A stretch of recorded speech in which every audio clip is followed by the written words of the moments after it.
Bismillahirrahmanirrahim.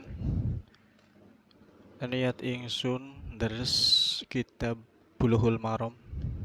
Qala al-musannifu rahimallahu ta'ala wa nafa'na bihi wa bi 'ulumihi fid dharain amin amin ya rabbal alamin. Ala hadhihi wa ala kulli niyatin shalihah. Syaulilah lahum al-Fatihah. Bismillahirrahmanirrahim. Kitabut Taharati ay hadza kitabut Taharati, yaitu kitab menjelaskan toharoh atau bersuci. Babul miyahi kita tarkib seperti ala pesantren.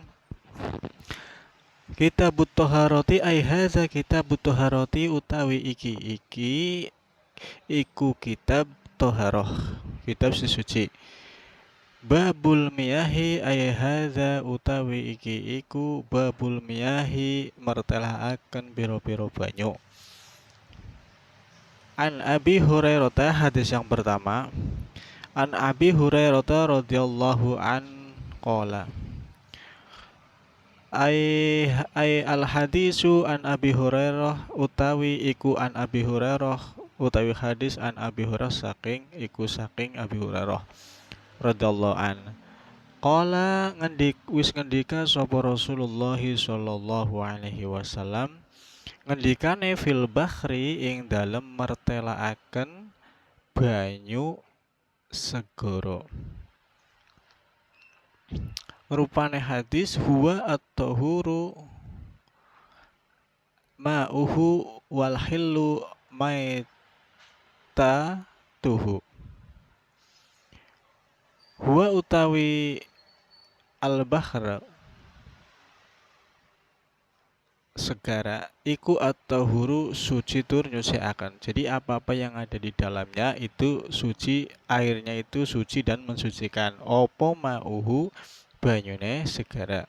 Wal hillu lan kang halal opo maitatuhu batange al-bahr.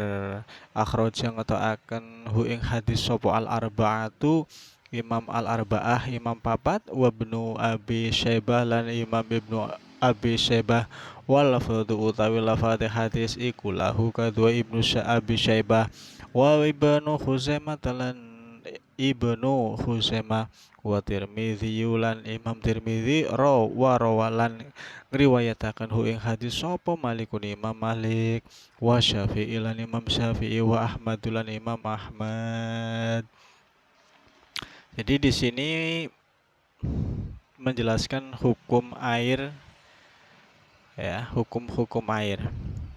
Hadis yang pertama yaitu dari Abi Hurairah bahwa Rasulullah Shallallahu Alaihi Wasallam pernah bersabda mengenai laut. Laut itu airnya suci, tur juga mensucikan dan juga halal bangkainya.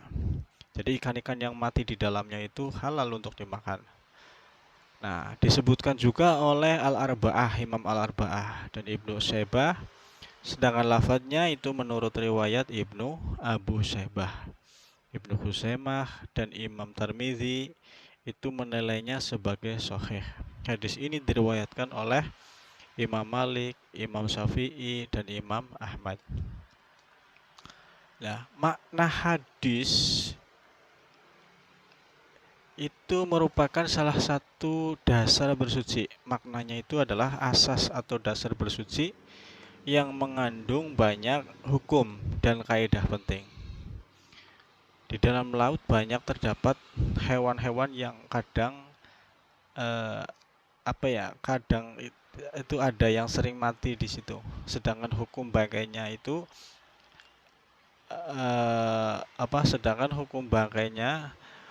itu adalah najis. Rasulullah Shallallahu Alaihi Wasallam memberitahu bahwa hukum bangkai jenis ini berbeda dengan bangkai-bangkai yang selainnya. Kalau hukum bangkainya itu najis, tapi kalau bangkai ini yang khusus ada di dalam laut itu berbeda, ya, dengan yang lainnya. Baginda Rasulullah SAW menegaskan demikian agar mereka tidak berprasangka bahwa air laut menjadi najis. karena ada bangkai hewan laut yang mati di dalamnya. Dan supaya mereka tidak mempunyai anggapan bahwa bangkai hewan laut itu adalah najis. Kalau selain di laut itu nanti dihukumi najis, tapi yang ada di dalam laut itu tidak. Jadi bisa disimpulkan bahwa hadis ini adalah merupakan jawaban atas persoalan atau pertanyaan seorang sahabat yang bertanya dengan konteks seperti berikut. Wahai Rasulullah, sungguh kami biasa menggunakan jalan laut, berarti ya sering berkapal, berlayar, dan kami hanya mampu membawa sedikit air tawar. Membawa air tawar itu hanya sedikit, mungkin botol aqua atau apa kan. Nah, apabila air tawar yang kami bawa itu digunakan untuk berwudu, ya niscaya akan kehausan kita. Bolehkah kami berwudu dengan menggunakan air laut? Pertanyaan sahabat itu. Kemudian Rasulullah Shallallahu Alaihi Wasallam memberikan pemahaman kepada mereka bahwa air laut itu suci lagi mensucikan, dapat digunakan untuk bersuci maksudnya. Kemudian Nabi Muhammad SAW menambahkan hukum lainnya yang tidak ditanyakan oleh mereka. Padahal itu ya semestinya ikut ditanyakan, namun tidak ditanya oleh mereka. Kedudukan hukumnya yang tersembunyi. Nah, hal tersebut apa? Yaitu bangkai hewan yang ada di dalam lautnya adalah halal, tapi tidak mereka pertanyakan. Tapi Nabi Muhammad memberi kepahaman atau memberi penjelasan bahwa bangkainya pun tidak hanya airnya saja yang halal, yang suci, akan tetapi yang bangkai yang ada di dalamnya juga halal untuk dimakan, tidak perlu disembelih. Kemudian kalau bahasa kuliahnya itu dianalisis ya, analisis lafaz pertama dalam kitabun. Nah, ini kitabun. Kitabun itu menurut bahasa adalah himpunan dan kumpulan. Sedangkan menurut istilahnya adalah nama kepada sejumlah permasalahan ilmiah ya, yang pada kebiasaannya terdiri dari beberapa bab. Jadi kalau ada kitab nanti ada babnya ya, ada babnya, kemudian ada beberapa pasalnya, kemudian ada beberapa masalah penting yang lainnya. Kemudian kita kembali ke toharoh. Lafaz at-toharoh itu kita tinjau dari bahasa itu adalah kebersihan dan bebas dari segala kotoran maknanya. Sedangkan menurut Syara ialah gambaran hukum yang pengertiannya menunjukkan bebas dari hadas dan najis. Kemudian kita ke lafaz bab. Al-babu menurut bahasa artinya itu tempat untuk masuk dan keluar. Ini menurut bahasa seperti kayak pintu ya, masuk dan keluar. Sedangkan menurut istilah dalam kitab ini yaitu adalah kata kiasan. Pengertian menyelami sebuah permasalahan khusus diserupakan dengan memasuki tempat yang bersifat indrawi, bisa dilihat. Kemudian digunakan perkataan al-babu yaitu pintu, yang bermaksud nama sebuah himpunan atau permasalahan ilmiah, memandang adanya kaitan tertentu antara kedua-dua ya pengertian tersebut. Kemudian almiyahu bentuk jamak dari lafaz maun. Nah, sebab ini ialah nama jenis ya, maun ialah nama jenis atau air itu adalah nama jenis yang pengertiannya mencakupi sesuatu yang sedikit dan sesuatu yang banyak. Manakala maknanya ya ialah benda cair yang jernih atau bening yang dilihat berwarna mengikuti warna wadahnya, yaitu adalah air.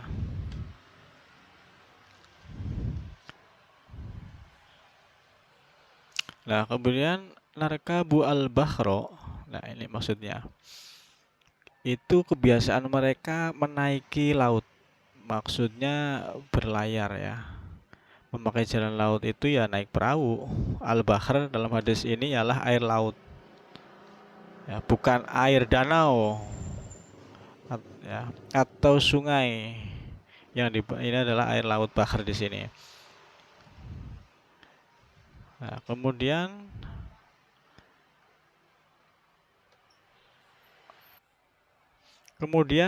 nahmilu ma'ana al-qalila minal ma'i. Sedangkan kami hanya membawa sedikit persediaan air. Maksudnya adalah air tawar. Orang di atas laut, kalau ambil dari lautnya ya pasti bukan tawar lagi, asin. Atosna,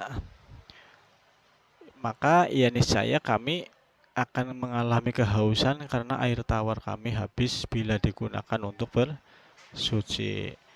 Iftawado B, bolehkah kami berwudu dengan menggunakan air laut? Huruf fa di sini adalah atof, fatawadu, yang berkaitan dengan lafaz yang tidak disebutkan.